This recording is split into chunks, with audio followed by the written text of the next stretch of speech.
Salut la famille, j'espère que vous allez bien, j'espère que vous êtes en forme. Bon début de semaine, j'espère que tout se passe bien de votre côté. Alors pour cette semaine, on va faire une revue de marché enregistrée, en version enregistrée, pour la simple raison que dimanche, je n'ai pas pu faire de live. On va essayer de faire une vue transversale, n'est-ce pas, des tendances économiques qui vont éventuellement affecter les marchés pour cette semaine. Et bien entendu, dans une deuxième partie, on va devoir aller sur les graphiques, analyser de fond en comble, en prenant en compte bien sûr les analyses économiques qu'on a pu faire préalablement pour pouvoir dégager les grandes tendances qui vont se produire finalement au cours de cette semaine. Donc, je vais essayer de faire ceci de la manière la plus simple possible, imaginable, afin que ça puisse aider le maximum de personnes. Et bien entendu, avant d'entrer dans le vif du sujet, je tiens à préciser que les inscriptions pour le programme de formation pro se poursuivent. On va démarrer en mai, début mai, donc il ne reste plus que quelques jours seulement. Donc, dépêchez-vous pour saisir vos places. Et bien entendu, pour saisir vos places, vous avez le contact qui se trouve au premier commentaire en bas d'espace de cette vidéo, en premier commentaire de cette vidéo. Je tiens à préciser que c'est une formation qui va durer 4 à 5 mois. Donc, il y a du gros travail qui va être fourni pendant cette période parce qu'il s'agit d'accompagner des personnes partant parfois de zéro, partant parfois de rien, pour qu'ils puissent ou elles puissent, n'est-ce pas, apprendre, n'est-ce pas, les marchés financiers, maîtriser comment on doit faire une analyse du marché, maîtriser les différentes stratégies qu'on va devoir déployer sur différents marchés, que ce soit le marché des devises, le marché des cryptos, le marché, n'est-ce pas, des indices. Donc, il y a beaucoup à faire. Ce n'est pas de l'amusement. Donc, pour des personnes qui pensent qu'on est là pour s'amuser, s'il vous plaît, ne perdez pas du temps. Allez-y ailleurs, ok? Il n'y a pas de souci, ok? Les personnes qui pensent qu'ils sont là pour du sérieux, sont sincères à vouloir réellement faire une formation solide en béton armé, oui, sachez que vous êtes au bon endroit. Et bien sûr, on va travailler de fond en comble si vous êtes engagé, n'est-ce pas, à ce que vous puissiez atteindre vos résultats. C'est comme ça que ça se passe. Donc, du coup, sachez qu'il y a de l'information, il y a de la connaissance profonde à partager. Maintenant, il faut également que vous soyez engagé. Il faut également que vous soyez sérieux. Il faut également que vous soyez très déterminé. OK? Et bien entendu, on va travailler pour pouvoir y arriver. Et c'est une formation où on va également vous apprendre comment est-ce que vous allez vous faire évaluer par les entreprises afin de décrocher des capitaux. Parce que beaucoup ont des difficultés à pouvoir accéder aux capitaux. Donc, il y a ce gros travail qu'on fait ensemble afin que vous puissiez réellement aller chercher ces capitaux-là et vous commencer à trader dès la fin de votre cursus de formation. Donc, voilà. Si vous êtes intéressé, sachez que le numéro se trouve en commentaire, premier commentaire, et puis on va se faire le plaisir de vous donner le maximum en termes d'informations pour que vous puissiez réussir dans ce domaine. Voilà. Donc, du coup, je vais donc partager mon écran pour qu'on puisse démarrer la session, n'est-ce pas, pour ne pas perdre de temps. Et donc, du coup, vous savez que la semaine dernière était aussi une semaine très délicate, une semaine qui a eu beaucoup de mouvements avec des chutes brutales qu'on a eues du côté des marchés, que ce soit le marché des indices, le marché des cryptos. On a eu des chutes brutales avec l'effet halving aussi qui s'est manifesté tout au long de la semaine. Et pendant la journée du 19, je pense bien, oui, le 19 avril, c'était la journée du halving. Et à la veille de cette journée-là, on a eu des crashs sur non seulement les marchés des cryptos, mais aussi le marché des indices. Donc, c'était hallucinant de voir ces crashs-là. Mais le lendemain, très vite, on a eu des rattrapages à la hausse le vendredi. On a eu des remontées rapides et c'était plutôt exceptionnel. Donc, plutôt une bonne chose que les choses reprennent. Donc, on a eu les indices tels que le Dow Jones qui avait chuté brutalement, allé chercher les 37 000 si je ne me trompe pas. Le Nasdaq qui était allé chercher les 17 000, le DAX pareil, quasiment 17 000. On a eu vraiment des chutes assez énormes. Et là, du coup, on va éventuellement avoir des remontées, mais je pense qu'il y a encore des choses à faire en termes de chute sur les marchés. On a un mois d'avril qui a manifesté clairement une grosse chute. Quand on prend par exemple le Dow Jones, vous voyez par exemple pour le mois d'avril qui a commencé là, n'est-ce pas? On voit bien qu'il y a une chute brutale qui s'est faite pendant un bon bout de temps, n'est-ce pas?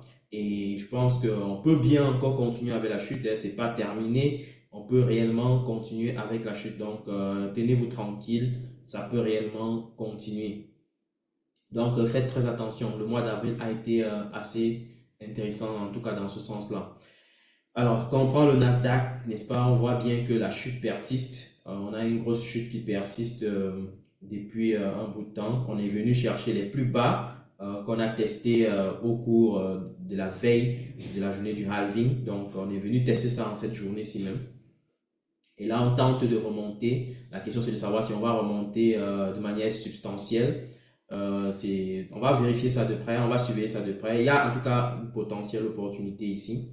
Donc, on va voir ce que ça va donner. Bien entendu, le S&P 500 qui est autour d'un chiffre rond, on est autour des 5000. On voit bien que le mois d'avril a également manifesté des chutes. Lorsqu'on regarde le VIX, vous voyez qu'on est parti plutôt à la hausse. Okay? On est parti à la hausse pendant quasiment tout le mois d'avril. Personnellement, mon observation des choses est que le mois d'avril peut se terminer par une chute. Okay? Le mois d'avril peut se terminer par une chute. Et le mois de mai va également entamer une tentative peut-être de hausse, mais va aussi entamer une chute. C'est ce que moi je vois venir, en tout cas, sur les indices. Bien maintenant, il faut surveiller de près pour ne pas se faire avoir. Il faut surveiller de près, savoir bien entrer sur le marché, surveiller les points d'entrée, les bons points d'entrée, les bons points de sortie pour bien sûr bien faire les choses surtout. C'est ça qui est important. Donc voilà. Donc du coup, pour cette semaine, on a plusieurs annonces qui sont beaucoup plus orientées sur le PMI. Vous le savez, nous sommes à la troisième semaine du mois, n'est-ce pas? Nous sommes quasiment à la quatrième semaine du mois d'avril. Et nous attaquons la semaine du PMI, des annonces sur le PMI. Donc on va avoir beaucoup d'annonces de PMI au cours de cette semaine-ci. Donc voilà pourquoi je resterai très vigilant en tout cas parce que ça risque de faire bouger les marchés. Donc, on va essayer de faire un tour rapide d'horizon sur ces annonces-là. Question de voir quelles sont les tendances qu'on peut envisager sur les marchés financiers globalement parlant. Déjà, du côté de la zone euro, on a en général les annonces de PMI du côté de la France et de l'Allemagne qui sont publiées. Et donc, du coup, pour cette semaine-ci, à partir de la journée de mardi, n'est-ce pas, on aura ces deux annonces qui vont être publiées encore une fois, et même du côté de l'Angleterre, donc, et même des États-Unis. Donc, tout ça va être publié au cours de la même journée du 23 avril, donc demain. Et il se trouve que quand on regarde la zone France, n'est-ce pas, le PMI pourrait être allé à la hausse. Donc, on pourrait aller à la hausse. Donc, on va le flash manufacturing PMI qui va potentiellement aller à la hausse partant de 46,2 à 46,9, alors que le PMI sur le secteur des services pourrait aller de 48,3 à 48,9. Lorsqu'on regarde du côté de l'Allemagne, on voit que le PMI pourrait aller de 41,9 à 42,8 dans le secteur manufacturier et de 50,1 à 50,6 dans le secteur des services. Ce qui fait que de manière globale, on peut aller à la hausse avec le PMI. Donc, du coup, qu'est-ce que ça va donner? Ça pourrait donc impacter l'euro, n'est-ce pas? L'euro pourrait aller à la hausse. Donc, on s'attend à une hausse de l'euro. Maintenant, du côté de l'Angleterre, on s'attend à une stagnation du PMI dans le secteur manufacturier, 50,3, et une légère baisse dans le secteur des services. Donc, qui fait que pour le pound britannique, GBP, on pourrait avoir une baisse globalement parlant. Alors, du côté des États-Unis, on anticipe une potentielle hausse du PMI dans le secteur manufacturier et une légère hausse dans le secteur du service. Donc, ce qui fait que du côté des États-Unis, on s'attend à une hausse du PMI et donc une hausse du dollar américain. Donc, ça, c'est déjà d'entrée de jeu en ce qui concerne les PMI. Donc, hausse du côté de l'euro, baisse du côté du pound britannique et hausse du côté du dollar américain. Donc, ça, c'est les trois points qu'il faut déjà noter d'entrée de jeu. Je vais peut-être noter ça ici. Euro, n'est-ce pas? Hausse, GBP, baisse et USD, hausse. OK, donc j'ai noté ça. On peut avancer. Donc, ça, c'était pour la journée mardi, c'est les annonces les plus importantes. Maintenant, à côté de ça, on aura le taux d'inflation qui va être publié également du côté de l'Australie en annuel. Donc, ce qui nous intéresse, c'est le taux annuel. Et il se trouve qu'on pourrait passer, le taux d'inflation pourrait passer du côté de l'Australie de 34,4 à 34,4. Donc, on anticipe une stagnation du taux d'inflation. Mais lorsqu'on regarde les autres versions, on risque d'avoir une légère hausse. Donc, ce qui fait que globalement parlant, on peut s'attendre à ce qu'on ait une légère hausse, n'est-ce pas, du dollar australien. Donc, globalement parlant, encore une fois. Donc, du coup, mais s'il faut regarder uniquement le taux d'inflation annuel, on garde une stagnation qui fait que le dollar australien peut se retrouver finalement en situation de baisse ou alors en situation de stagnation. Donc, mais lorsqu'on prend en compte les autres informations, ça voudrait dire que globalement parlant, on peut quand même avoir une sorte de hausse dans la mesure où on a une légère hausse du taux d'inflation trimestriel et on a une légère hausse du taux d'inflation version trimée. Ok, donc du coup, on va avoir tout simplement à garder en tête que bon, il y a des chances que le dollar australien aille à la hausse, ok? Parce que globalement, parlant encore une fois, l'inflation pourrait aller à la hausse. Alors, on va continuer avec la journée de mercredi qui va être beaucoup plus sans annonce parce qu'on a des fériés, n'est-ce pas? On a des fériés globalement. Donc, du coup, on va passer dessus. Pour la journée de jeudi, on va avoir, pour la journée de jeudi, on va avoir quoi? Une annonce sur le taux de croissance du PIB en version avancée. Donc, c'est là, version avancée. Donc, on pourrait avoir une légère baisse du PIB, n'est-ce pas, du taux de croissance du PIB. Et donc, s'il y en a une baisse, on peut envisager une baisse du dollar américain. De l'autre côté, on a le unemployment claim qui pourrait aller à la hausse, ce qui fait que le dollar américain pourrait éventuellement aller à la baisse compte tenu de la hausse du nombre de déclarations de chômage. Ok? Et donc, ça peut nous être utile pour anticiper éventuellement une baisse du dollar américain à partir de la journée de jeudi. Et maintenant, pour la journée de vendredi, déjà pour la journée de jeudi, on n'en a pas terminé. Attention, on n'a pas terminé. Il y a une annonce importante du côté du Japon. Okay? Donc, on a le taux d'intérêt de la Banque centrale japonaise qui va être publié. Et les taux actuellement du côté du Japon sont en dessous de 0,1%. Donc, on anticipe que ces taux vont persister à ces niveaux-là autour des valeurs qui sont inférieures à 0,1%. Ce qui fait que on va tout simplement garder un œil là-dessus. Et si finalement ça sort avec des chiffres de la sorte, il faut s'attendre bien sûr à une éventuelle continuité à la chute, n'est-ce pas, du JPY. Vous savez que le JPY expérimente actuellement une grosse chute, n'est-ce pas? Et c'est aussi quelque part en contrepartie de ce qui se passe sur le dollar. Et le yen japonais en général joue un peu le même rôle que le dollar. Parfois, c'est utilisé comme monnaie refuge.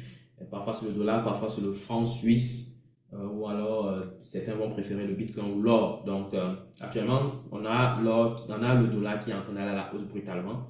Et on voit très bien que c'est en contrepartie du yen japonais, ce qui fait que le yen japonais bouscule à la baisse énormément. Et malgré l'annonce des taux du côté du Japon, on pourrait percevoir une persistance à la baisse, n'est-ce pas, du yen japonais.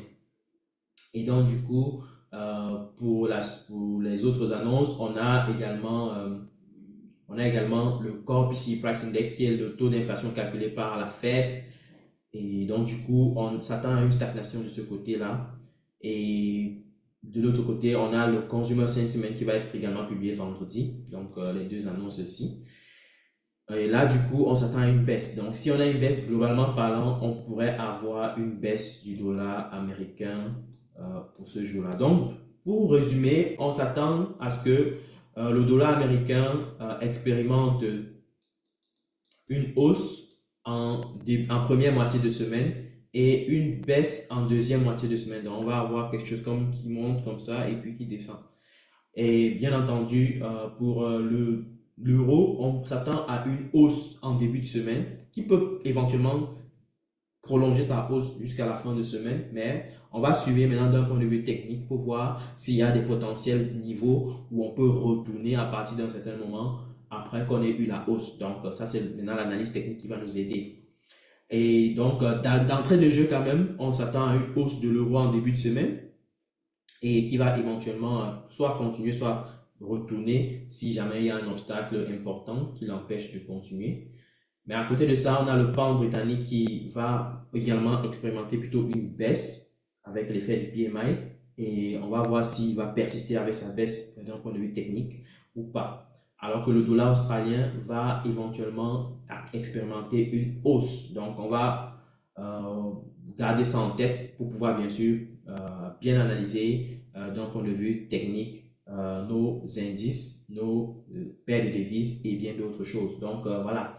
Donc, résumé du résumé, le dollar américain hausse en première moitié de semaine, baisse en deuxième moitié de semaine, euro hausse potentielle, plus peut-être une baisse, on va voir si ça va finalement donner la baisse, on va voir, ou alors continuité. Donc, mais déjà, première moitié de la semaine, on s'attend à une hausse. GBP, on s'attend à une baisse en première moitié de semaine. Donc, en deuxième moitié, on va voir si ça va continuer à la hausse ou alors à la baisse. Et AUD, on va s'attendre à une hausse globalement parlant.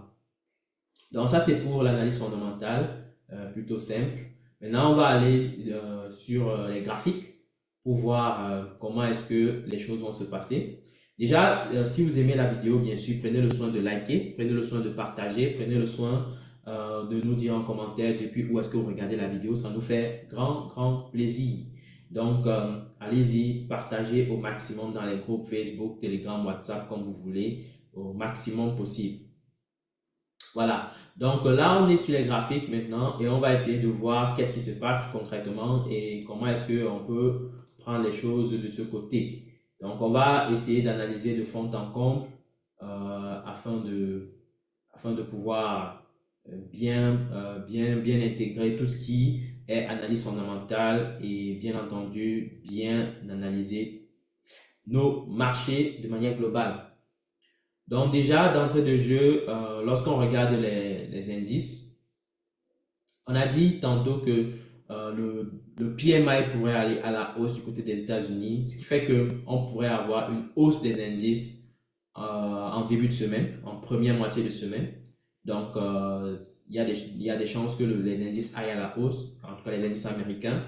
Il s'agit ici du S&P 500, il s'agit ici du Dow Jones, il s'agit ici du Nasdaq. Donc, on a eu un Nasdaq qui a chuté brutalement au cours du début de cette semaine-ci, en fait, en début de marché.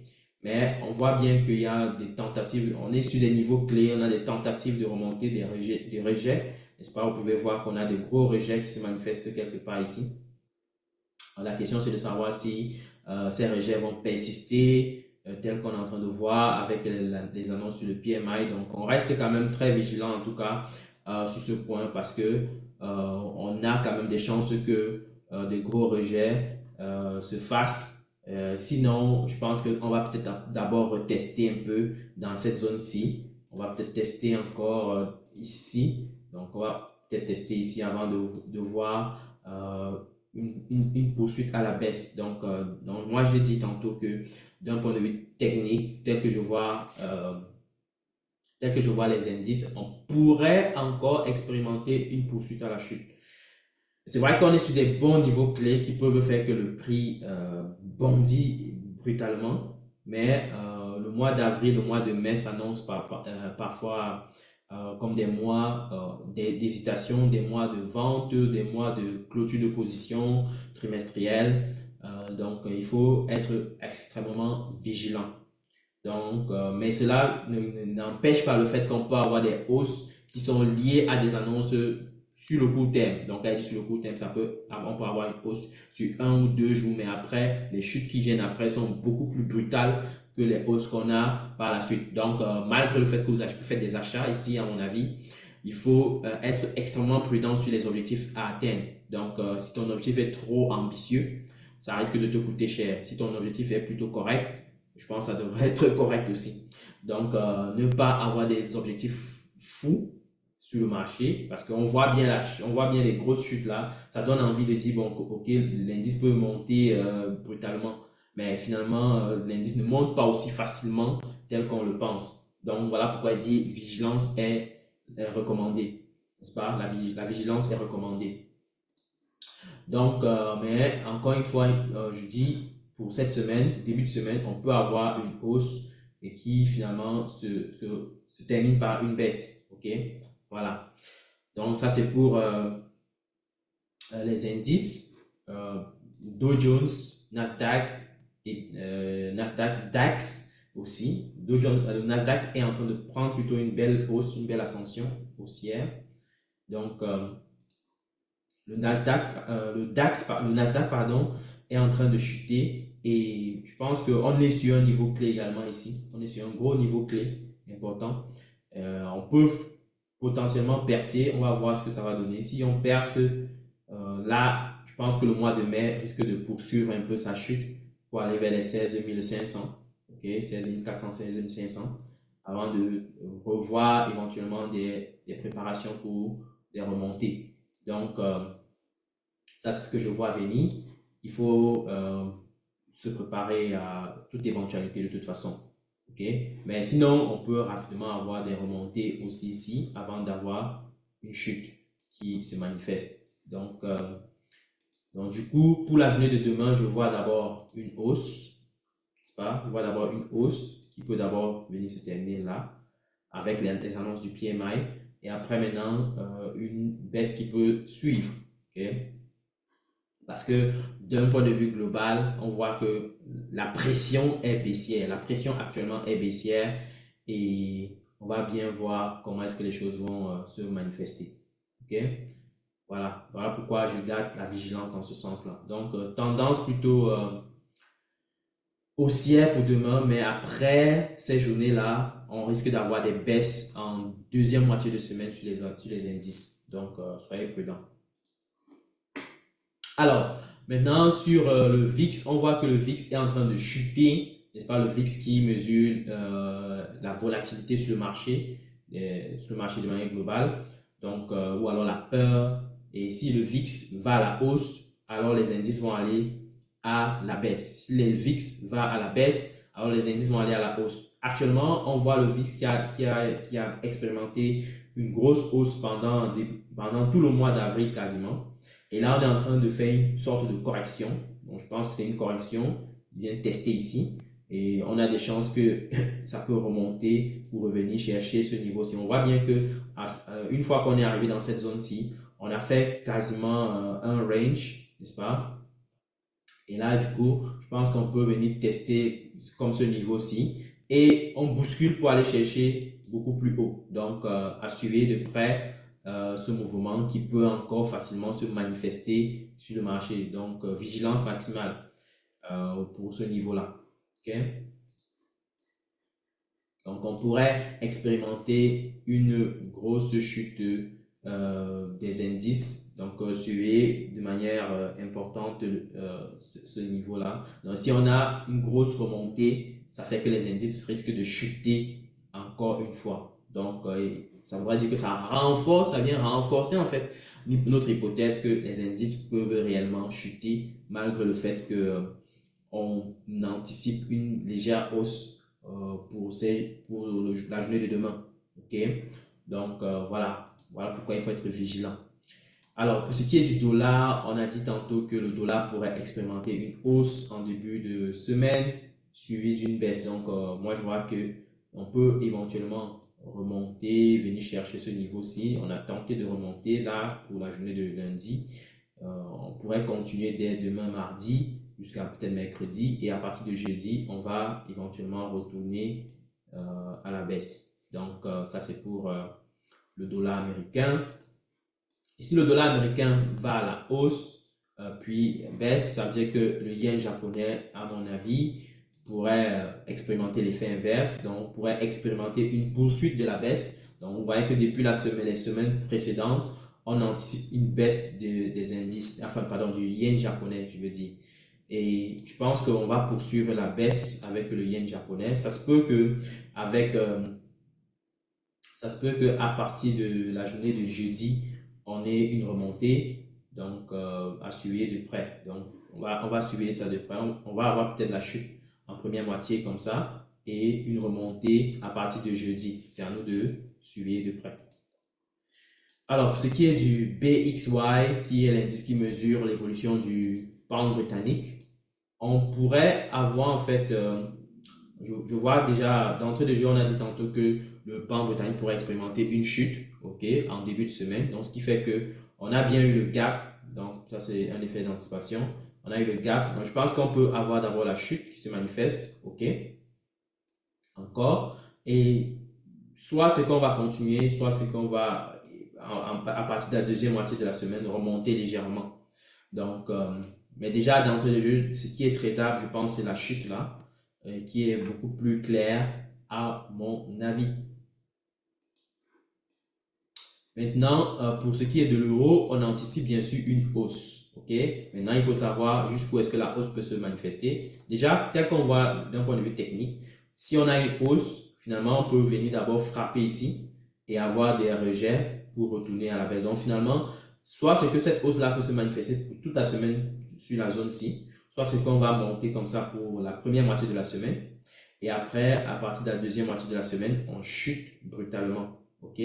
Donc, à suivre bien, où est-ce que le prix va se retrouver d'ici à mercredi. Donc, suivez bien ça. Donc, si le prix se trouve quelque part dans la zone ci, à 107,47, avec le EXY, ça veut dire qu'on pourrait facilement retourner à la baisse à la deuxième moitié de semaine. Et là, du coup, il faudra être prêt, n'est-ce pas, pour les changements de tendance. Alors, pour ce qui est du dollar canadien, on a plutôt des chiffres qui sont très alarmants avec un effet de chute, n'est-ce pas, sur le dollar canadien. Donc, on a plutôt le chômage qui augmente du côté du Canada, il faut le préciser. Le chômage qui augmente, l'inflation qui reste quand même, qui persiste quand même à la baisse, on va dire. Et donc, du coup, on a un dollar canadien qui est plutôt baissier à mon goût, donc à mon avis, donc selon mes analyses. Donc, du coup, baisse du dollar, baisse potentielle du dollar canadien, poursuite de sa baisse d'ailleurs. Et vous pouvez voir ça ici. On a tenté la baisse, on a fait une correction pendant la semaine dernière. Je pense que cette semaine-ci va être plutôt orientée par une poursuite de la baisse, n'est-ce pas, du dollar canadien. Et pour ce qui est du ZXY, qui est l'indice d'évolution du dollar néo-zélandais, alors il se trouve que on anticipe déjà du côté de l'Australie une potentielle hausse avec une inflation qui pourrait quelque part être haussier lorsqu'on regarde un peu les chiffres de manière globale, de manière un peu plus large. Donc du coup, ça voudrait dire que je m'attends à ce que le dollar néo-zélandais aille à la hausse et ça va potentiellement frapper sur ce niveau avant d'anticiper, avant de présenter une chute. Donc, et ce sera pareil pour le dollar australien. Donc, il faut s'attendre à ce mouvement-là, dollar australien qui remonte, n'est-ce pas? Qui peut remonter, venir chercher ce niveau là tout en haut et hop, à partir de la deuxième moitié de la semaine, commence à rebrousser chemin à la baisse. OK? Pour ce qui est du franc suisse, le franc suisse est plutôt selon les analystes, parce que sachant que le dollar américain est en train de pourrait manifester une hausse puis une baisse, on peut s'attendre à ce que le franc suisse continue sa baisse. OK? Donc, voilà. Donc, ça, c'est des effets de substitution, sachant que les personnes, enfin, beaucoup de personnes ont tendance à soit choisir le dollar comme protection, soit choisir le franc suisse, soit choisir le yen japonais, ou encore l'or et le bitcoin. Donc, voilà.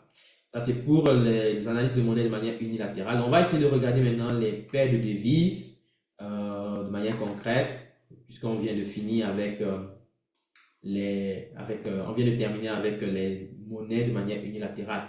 Donc, si vous êtes encore là jusqu'ici, Bien entendu, je vous demande de liker, je vous demande de partager au maximum, tapoter les cœurs et bien sûr, dites-nous en commentaire depuis où est-ce que vous regardez. Et bien sûr, si vous avez des questions, n'hésitez pas à nous mentionner cela en commentaire. Ça nous permettra bien sûr de pouvoir apporter quelques éléments de réponse pour clarifier certains points sur lesquels on est passé peut-être trop vite.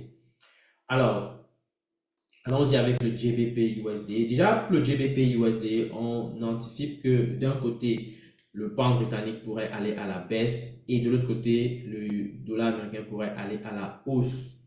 Donc, ce qui fait que déjà, pour la première moitié de semaine, on s'attend à une baisse du GBP USD. C'est justement cette baisse qui a engagé là. Donc, je m'attends à une poursuite de la baisse pour le GBP USD. Et à partir de la deuxième moitié de semaine, on pourrait avoir une remontée. Donc, on va surveiller ça de près. Donc, déjà, la baisse est tradable. Maintenant, c'est la remontée qui sera un peu plus complexe parce qu'on sera en contre-tendance, n'est-ce pas? Donc, voilà. Donc, potentielle baisse pour le GBP USD. En tout cas pour la première moitié de la semaine, c'est-à-dire de lundi à éventuellement mercredi. Alors, on continue. GBP JPY.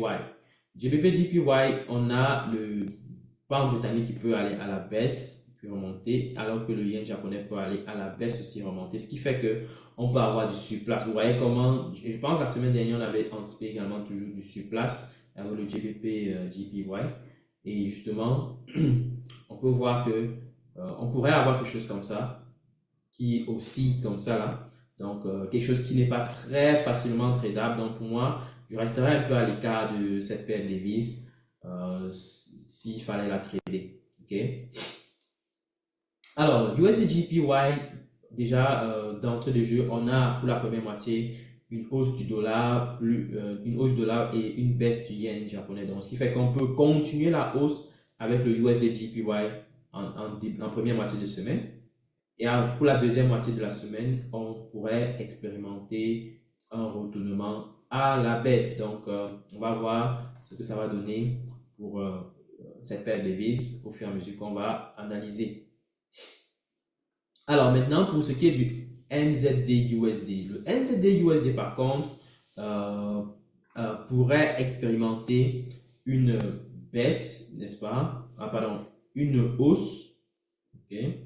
Attends, le NZD déjà d'entrée de jeu pourrait expérimenter une hausse, alors que le dollar américain pourrait expérimenter une hausse. Donc, on reste quand même sur une phase où le NZD-USD risque de faire du surplace. OK? Donc, je resterai un peu prudent à trader cette paire de devises. Mais c'est vrai qu'on a beaucoup de rejets ici, qui fait que on peut réellement avoir une remontada avec le NZD-USD. Mais encore une fois, à suivre de près. Si finalement le dollar américain persiste à la chute, eh bien, là, ça peut être une bonne nouvelle parce que ça pourrait contribuer à ce que le NZD-USD aille à la hausse. Donc, peut-être trader la hausse, ce serait envisageable à partir de la deuxième moitié de la semaine, donc à partir de mercredi éventuellement. Donc, si mercredi, on se retrouve quelque part encore ici, n'est-ce pas? Et qu'on on persiste avec des rejets, là, je pense qu'on peut facilement aller à la hausse et donner quelque chose de plus intéressant. Okay? Alors, pour ce qui est du AED-USD, c'est un peu la même chose que le NZD-USD. En début de semaine, éventuellement, on va avoir un peu de surplace, mais si à partir de mercredi, on se retrouve quelque part là avec un bon marteau, bon rejet et que on a bien sûr on a beaucoup de rejets en tout cas et bien sûr que les annonces soient dans le sens qu'on avait prévu, on pourrait éventuellement expérimenter une remontée qui va commencer cette semaine mais qui pourrait se terminer éventuellement la semaine prochaine. Donc à suivre de près. Alors pour ce qui est du GBP-NZD, alors on va voir ensemble GBP-NZD. GBP-NZD, on a dit d'un côté le pound britannique pourrait chuter, de l'autre côté le NZD pourrait aller à la hausse, ce qui fait que le GBP-NZD pourrait aller réellement à la baisse. Donc justement, on a engagé la baisse, vous pouvez voir. on a engagé la baisse. Je pense qu'on risque de continuer avec cette baisse-là, ne serait-ce que pour la première moitié de la semaine. Et si jamais les choses changent, on pourrait finalement remonter pour la deuxième moitié de la semaine. Mais déjà, de lundi à mercredi, on peut avoir une baisse. Et à partir de jeudi, on va voir si les rejets se manifestent là et ça pourrait donc anticiper une remontée. Alors, pour le GBP AED, c'est un peu la même chose que le GBP NZD.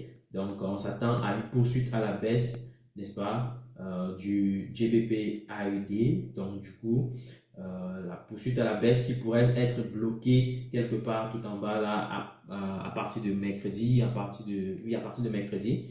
Et on pourrait donc vérifier s'il y a des rejets ici et peut-être anticiper une hausse. Mais personnellement, je préfère trader la baisse que la hausse. Parce que là, on voit bien qu'on est en train de briser clairement les intentions haussières sur le GBP AUD. Alors, pour ce qui est du USD CHF, USD CHF, on anticipe déjà du côté du USD, on anticipe une hausse plus une baisse à deuxième moitié, alors que le CHF, on anticipe une baisse. Donc, ce qui fait que on s'attend à une hausse, n'est-ce pas? On s'attend à une hausse de ce côté-là. Donc, on va essayer de voir comment est-ce que les choses vont se comporter. Déjà, on peut bien voir qu'il y a des manifestations de rejet sur le marché, donc qui fait qu'on est quand même sur un bon point où on peut démarrer réellement une remontée encore importante. Donc, à suivre de près pour bien sûr saisir l'opportunité. Alors, GBP CHF. GBP CHF, d'un côté, on a le pound britannique qui pourrait chuter, de l'autre côté, on a le CHF qui pourrait chuter. Donc, on a éventuellement du surplace qui peut se faire, donc un range donc, qui n'est pas tradable à mon goût. Donc, je pourrais ne pas regarder cela.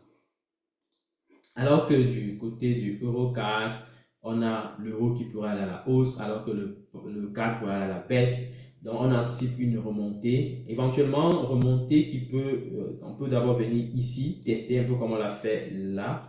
Et puis, la remontée se fait pendant les jours suivants. Donc, il y a des grosses chances que ça se fasse. Donc, éventuellement, je vais suivre pour voir s'il y a le prix qui vient se reposer clairement ici et nous donne l'opportunité de pouvoir entrer de manière efficace sur ce trade-là et ramasser toute la hausse qui peut se manifester juste ici. Donc, ça c'est le point de sortie potentiel. Donc, potentiel achat sur le euro CAD.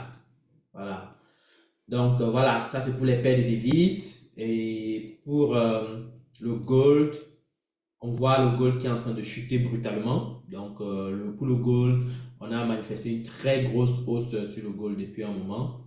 Et là, actuellement, on arrive sur un niveau clé. Et malgré le fait qu'on soit sur ce niveau clé-là, on est en train de persister avec la chute. Moi, je pense qu'on peut réellement chuter avec le gold jusqu'au niveau des 2240, si possible. Si on vient chercher les 2240, ce serait plutôt bien pour pouvoir peut-être saisir un rebond. En tout cas, avoir en tout cas de près, à suivre de près. On verra bien ce que ça va donner. Donc, mais après, on peut bien avoir un rejet ici, c'est bien fort possible. Parce que là, on voit bien que le marché a acheté énormément le gold à ce prix-ci. Mais est-ce qu'on va continuer d'acheter à ce prix-là? C'est ce qu'on va observer. Mais maintenant, on peut aussi, si on brise clairement ce niveau-là, je pense que le marché va vouloir acheter au prix des 2280, quoi. Donc, ou 2300. Donc, suivez bien en tout cas ce niveau-là. Le prix de 2300 pourrait être intéressant pour pas mal de personnes sur le marché. Donc, on va suivre de près si finalement on a cette possibilité-là. Si on a cette possibilité-là, ce serait intéressant de éventuellement la saisir. Donc, potentiel continuité du gold à la chute. Mais après, une fois, je pense qu'on pourrait remonter à partir de 2300. Alors, pour ce qui est des cryptos, on a le Bitcoin, dont je vais aller un peu en daily. On a le Bitcoin qui avait testé les 59 000 la semaine dernière, vous vous rappelez. On avait testé les 59 000. Et une fois qu'on a testé, ça c'était à la veille du halving, on est allé rapidement à la hausse, très très rapidement d'ailleurs à la hausse, et on se retrouve aujourd'hui autour des 66 000. Donc 66 000 qui est plutôt un niveau de prix qui a été travaillé énormément sur le Bitcoin depuis un moment. Et je pense que tel que le prix est monté, on peut facilement aller chercher les 71 000 d'ici à là. Mais encore une fois, suivez bien de près parce que je pense que prendre une vente sur le Bitcoin à cet instant, c'est parce que les gens pensent que ça peut chuter. Ce serait extrêmement dangereux, je dis bien extrêmement dangereux parce que la pression reste malheureusement haussière pour ces personnes-là qui croient qu'on peut trader des baisses. Donc, il y a en tout cas, les opportunités à la baisse sont très malsaines à mon goût pour pouvoir les prendre, n'est-ce pas? Donc, je resterai extrêmement vigilant. Encore une fois, d'un point de vue investissement, avec la reprise qu'on est en train de faire, est-ce qu'on va encore aller chercher les 55 000? Parce qu'au départ, quand on chutait, j'anticipais qu'on pouvait quand même aller chercher les 55 000, 56 000, mais visiblement, un gros rejet s'est fait. Donc, ce qui fait qu'on est en train de former comme un drapeau ascendant ici.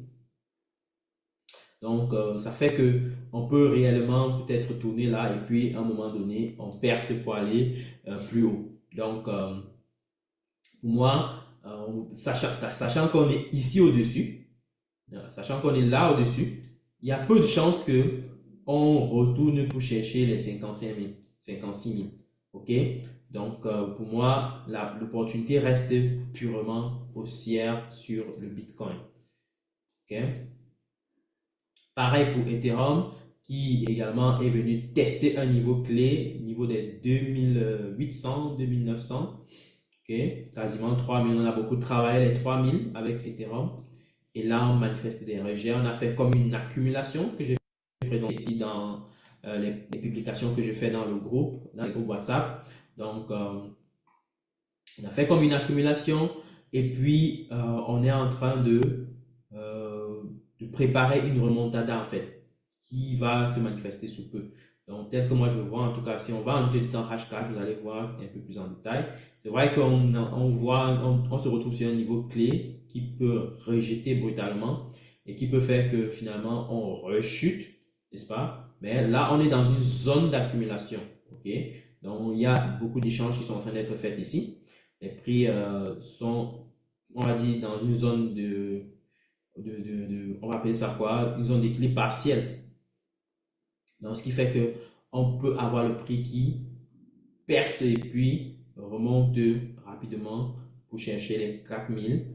Mais on peut avoir aussi un rejet qui fait que le prix tourne encore un peu en rond d'abord dans la zone-ci pendant un bout de temps avant de finalement remonter. OK? Donc, suivez bien de près si vous prenez les achats. Moi, je pense que le meilleur prix d'achat ici est à 3000. Maintenant, après, c'est à chacun de faire ce qu'il veut parce que ce n'est pas un conseil d'investissement ce que je fais. C'est tout simplement mon analyse et vous devez prendre cela avec des pincettes. OK? Alors, pour ce qui est donc de l'analyse d'un point de vue investissement, on est pareil pour pouvoir aller très facilement à la hausse. Donc, il y a encore des opportunités à l'achat, tel qu'on peut le voir. Pareil pour Ripple, qui est également allé chercher un niveau très bas, niveau qui avait été testé depuis l'année dernière, des niveaux très bas qui avaient été testés depuis 2023. Donc, vous pouvez voir ça ici. Lorsqu'on se positionne, lorsqu'on se positionne là, vous voyez que ça, c'est les plus bas qui avaient été testés en juillet 2023. Juillet 2023, c'est waouh, parce que la chute qui a été faite ici était énormissime. C'est vrai que Ripple n'a pas beaucoup bougé depuis, malgré les petites périodes de bull run qu'on a eu sur le marché. Ripple n'a pas beaucoup bougé. Et je crois qu'avec cette baisse-là, pour ceux qui s'intéressent à Ripple, on avait une possibilité d'achat intéressante à ce niveau-ci. Malgré le fait qu'on est monté, on peut toujours acheter parce que là, on reste toujours assez bas. OK? BNB, malgré les chutes qu'on a eues récemment, se rattrape très rapidement. On voit qu'il est en train de former le drapeau ascendant tel qu'on a dit. On est en train d'osciller clairement dans la zone. Ok, on est en train d'osciller dans la zone. Donc, ce qui fait qu'il y a des chances qu'on perce pour aller plus haut. Donc, beaucoup de chances. Il y a 60% de chances. Ok, on prend Tron qui est clairement sur un niveau clé. Vous voir que Tron est sur ce niveau clé où on pourrait facilement remonter de manière brutale. Ok, donc je crois que tel que le rejet est en train de se manifester, on peut rapidement monter et aller chercher les 0,14 comme ça a été fait il n'y a pas longtemps, en janvier récemment. Donc il y a des chances à ce niveau. Pour ce qui est de Crow, on tente également de remonter. On reste quand même dans la zone de correction. Les prix sont plutôt intéressants à mon goût. Après maintenant, on peut, si on n'est pas sûr de quoi que ce soit, on peut décider de ne pas acheter. Ça dépend de chacun. Ça dépend du portefeuille de chacun. Ça dépend des décisions. Ça dépend des horizons de temps. Ça dépend des profils d'investisseurs. Ça dépend de plein de paramètres en fait. Donc maintenant après, je pense qu'il y a des chances, tel que je vois, il y a des gros rejets, ce qui veut dire qu'il y a des chances quand même que on remonte. Donc on voit quand même de manière globale une remontée plus ou moins timide sur le marché des altcoins. Donc, du coup, selon moi, remontée timide qui peut réellement préparer une très rapide remontée parce que c'est très facile pour les cryptos de venir chercher un 20%, 30% en un jour, comme ça là, malgré le fait qu'on a fait des chutes brutales. C'est très facile de faire des remontées qui font de l'ordre, qui sont de l'ordre de 20-30% et là, les chutes qui ont été faites se rattrapent en un coup. Donc, ce qui fait qu'il faut rester concentré, ne pas faire du n'importe quoi parce que beaucoup de personnes vont s'amuser à vendre parce qu'ils veulent racheter à de meilleurs prix. Et c'est là où peut-être le danger se trouve. Il faut vraiment bien calculer la décision de vente ou alors la décision d'achat sur le marché. Sinon, tu fais du n'importe quoi et voilà, tu te retrouves en train de faire vraiment tout sauf du trading. Donc, pour Gala, on remonte, on est en train de reprendre l'ascension. Vous pouvez voir. Donc, on a été venu tester les 0,40. Donc là, on est en train de repartir tranquillement pour aller chercher les 0,085 qu'on avait testé récemment en mars. Donc, on peut rapidement retrouver ce niveau-là. On va voir en tout cas de près. De Graph qui également avait testé un niveau assez bas récemment. Et là, actuellement, on est en train de reprendre tranquillement la hausse. Vous pouvez voir, on est en train de reprendre. Donc, il y a des chances que sous peu, on voit des remontées rapides sur les cryptos.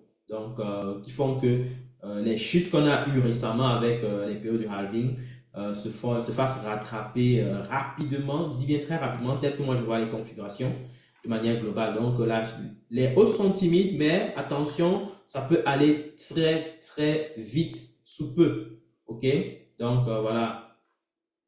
Donc du coup, Fantôme également, on est en train on a fait une accumulation, on est en train de repartir déjà à la hausse depuis samedi. Et là, du coup, on peut voir que le prix stabilise légèrement, mais attention, encore une fois, on peut rapidement aller à la hausse, chercher les 1$ ou alors les 1,24 qui avaient été atteints récemment. Donc voilà, je crois que j'ai fait quand même quelques cryptos. Maintenant, après, vous pouvez analyser celle qui vous plaît. Si on prend par exemple Nier qui est déjà quasiment en train de couvrir quasiment toute sa correction. Donc c'est assez rapide de ce côté-là. Donc on verra bien si ça continue, ça persiste. Mais tel qu'on voit son élan, on peut comprendre que Nier Protocol est en train potentiellement est en train d'engager déjà une nouvelle phase d'impulsion qui peut rapidement aller chercher les 10 ou 12$. Donc, à suivre de près. Là, actuellement, on est à 7$ quasiment, mais on peut rapidement aller chercher 10-12$, voire 14$ sous peu. OK? Donc, à suivre de près. Aujourd'hui, pour la journée d'aujourd'hui seulement, on a fait quasiment plus de 8%. Et c'est très facile de continuer à aller chercher même encore plus. Donc, parce que 8%, pas grand-chose en fait. OK? Voilà. Donc, voilà un peu pour vous donner la quintessence globale sur le marché des cryptos. J'espère que ceci va vous aider. J'espère que ceci va vous permettre d'avoir à bien faire les choses sur les marchés. En tout cas, c'est tout mon souhait que vous fassiez bien les choses sur le marché. Surtout, je recommande fortement que vous fassiez vos propres analyses et que vous puissiez bien sûr avoir toujours un esprit critique parce que c'est ça qui va vous permettre d'avancer. Un esprit critique, un esprit d'analyse. Et c'est tout en vous exerçant que vous allez pouvoir bien sûr développer cette capacité-là. D'accord? Donc, bien sûr, si vous avez des questions, n'hésitez pas à les poser en commentaire. Par ailleurs, si vous êtes intéressé par les programmes de formation d'InfoForex, sachez que les inscriptions sont en cours. Il ne nous reste plus que quelques jours. Donc, dans plus que quelques jours, on va démarrer. Donc, prenez le soin, n'est-ce pas, prenez le soin de nous contacter le plus vite possible pour pouvoir bien sûr saisir votre place. Et ce sera un plaisir pour moi de pouvoir vous accompagner de fond en comble. Par ailleurs, partagez au maximum la vidéo si vous avez aimé. Et surtout, dites-nous en commentaire si vous avez des questions. Ça nous permettra d'apporter des éléments de réponse. Allez, je vous laisse sur ce point. On se dit à très bientôt pour une prochaine vidéo. Ciao